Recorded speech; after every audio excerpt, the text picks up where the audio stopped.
the Black Desert Championship teed off today, and that's where we find our very own Brien Mcelhatten. He is down there in Ivins at the Black Desert Resort. Brien, the sun down there in southern Utah is doing wonders for you, pal. You just look fantastic and having a great time.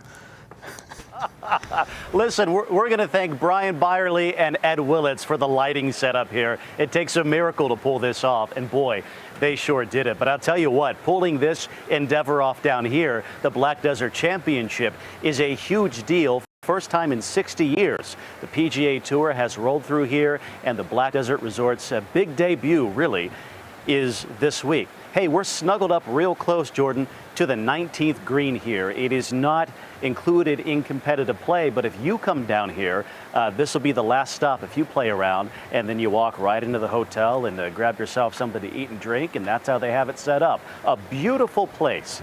But you know, it takes a lot to pull this off, a lot of work, and there is an army of volunteers here, 1,200 of them, doing every job imaginable to make sure that this competition goes off without a hitch. I want to introduce you to a couple of those volunteers right now. Oh, Mike Weir. He's a local Utah, so that's fun. When you volunteer at the Black Desert Championship, you get to know people. Jen Allred's people are the caddies. It's her job to make sure they have what they need. Blair, oh, he's also a Utah guy, Blair, Zach Blair. Issuing the official bibs or making sure the massage guns are ready to go. Jen makes it happen. She's one of 1,200 volunteers who keep this tournament running.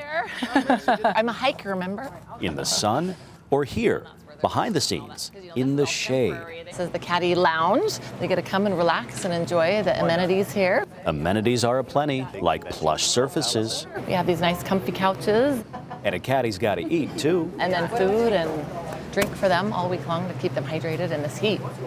It's not just the caddies who need to hydrate, though. I'm a starter. I get to announce the pros as they come up and tee off. That's Ed Rogers, the man with the big voice. That's kind of what they say, yeah.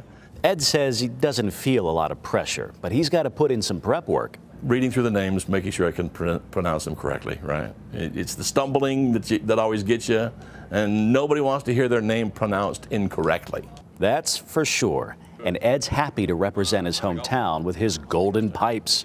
That brings us back to Jen, who says volunteers are happy to show up when St. George needs them. Last week was the marathon, then we also have senior games going on. So then we needed, all this amount of volunteers for this event that's never happened in this town.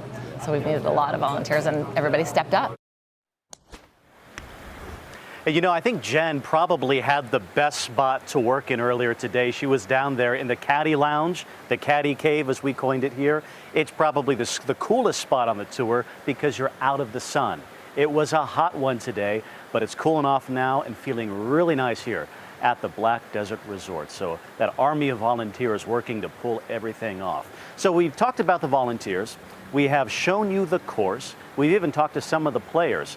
But they bring a lot of expensive gear with them, right? What happens if something breaks or they need something checked out? Well, there's another group of professionals who have the golfers' backs when it comes to getting stuff fixed. And our Jillian Smuckler introduces us to them.